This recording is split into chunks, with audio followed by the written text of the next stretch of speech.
Hello, and welcome to my analysis and explanation of an updated PDHPE lesson that I taught during my final PECs. Before I begin outlining the original lesson that I taught, it is important to note that this lesson was pre-prepared by the school I was placed at, as they attempt to maintain consistency throughout their PDHPE program, and I was therefore restricted in any improvisation or changes I wished to add at the time. This lesson was focused on bowling and batting skills as the unit built towards introducing cricket. It was a Stage 2 class of 20 students and the duration was only 45 minutes. This was also the only PDHPE lesson that was programmed for the entire week. It addresses syllabus outcome PD24 and the learning outcomes were simple. Can students successfully throw a ball and hit a small target? And can students successfully hit a ball from a stationary position with a cricket bat? The original introduction sees students separated into boys and girls. This was given no clear justification at the time, and they were then tasked with running, walking, or jogging around the oval twice. This was the extent of the warm-up. The explanation that was then given for the remainder of the lesson was brief and did not include any form of demonstration. Students were quickly assigned to groups randomly, and there was no revision of the groups. The main body of this lesson consisted of rotating between the two activities once each, with a 15-minute time frame. Any teaching points were not made explicit and were instead reliant upon advice given in the moment and to individual students as needed rather than conveying important information to the entire group. The two activities consisted of one, bowling a ball underarm to hit a small target in the distance, and the second one was hitting a ball off of a cone with a cricket bat. The lesson was then wrapped up quickly with no form of recap or consolidation. The only forms of assessment present in the lesson were formative observations by the teacher. However, these were not guided by any sort of criteria or rubric. For the updated lesson, I have taken the same focus of bowling and batting skills and attempted to redesign the original concept to better align with syllabus outcomes, research-supported pedagogy, and differentiation and inclusion strategies. I have updated the lesson timing from 45 minutes to 1 hour to account for a more balanced and expanded lesson. I have identified the relevant general capabilities addressed by the lesson and also identified the relevant domains that are being developed. Neither of these were addressed in the previous lesson plan. The syllabus outcome remains the same. However, the learning outcomes have been updated and expanded to be more precise. They are now 1. Execute an underarm bowling action with controlled and accurate throws. 2. Perform a stationary batting technique, striking the ball off of a tee with correct grip and stance. 3. Demonstrate increased confidence and coordination during bowling and batting drills.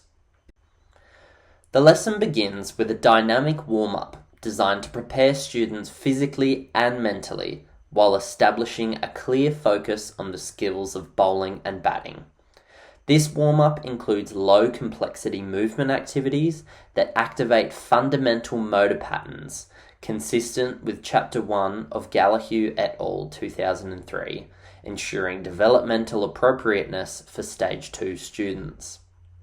A brief discussion links the warm-up activities to the syllabus outcomes, explicitly clarifying the learning intentions aligned with the New South Wales PDHPE syllabus.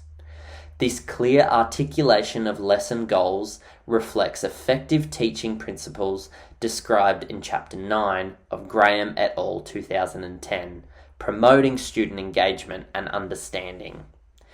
Instruction includes explicit teaching of bowling and batting mechanics, alongside tactical elements such as aiming and timing.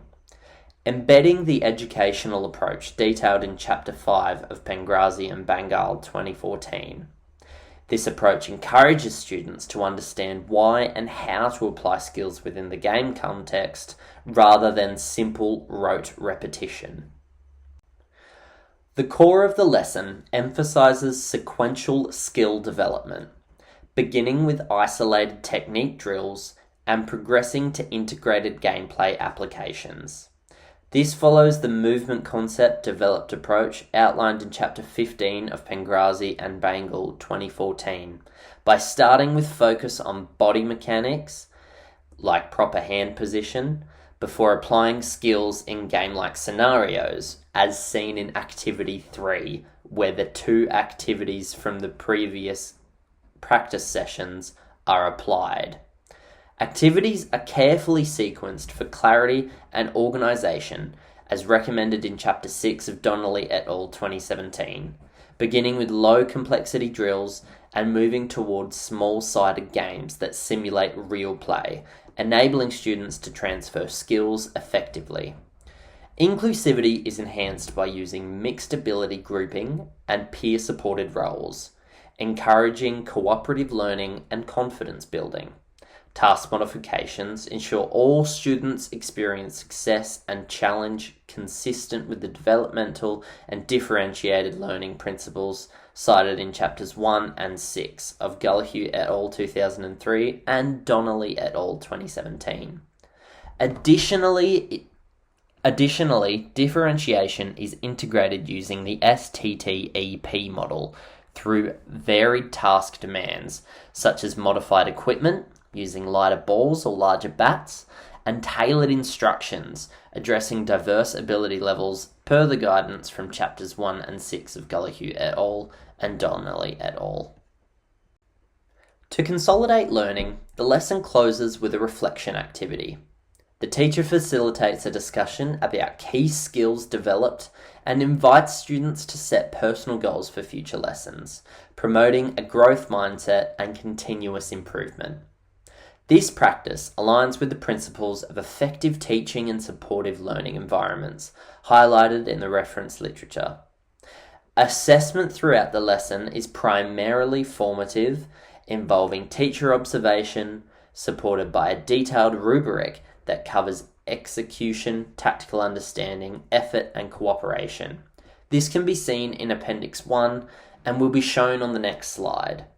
The rubric criteria are directly linked to syllabus outcomes, as well as developmental movement concepts from Chapter 15 of Pengrazi Bangal 2014 and the teaching principles in Chapter 9 of Graham et al. 2010. Student self-assessment has been added to encourage reflection on their progress and engagement, and teaches students to be aware and responsible for their developing skill sets. The generative AI tool New South Wales EduChat was used to develop this marking criteria that could be used to more closely track student process. It was developed as an additional resource that can assist teachers in identifying the elements that demonstrate student learning and progress. The updated lesson plan's clear alignment with syllabus outcomes, educationally sound teaching strategies, sequence skill development, inclusive practices, and integrated formative assessment collectively foster a rich and engaging learning environment for all students. Thank you for viewing my Assessment 3 for EDMP 917 2025.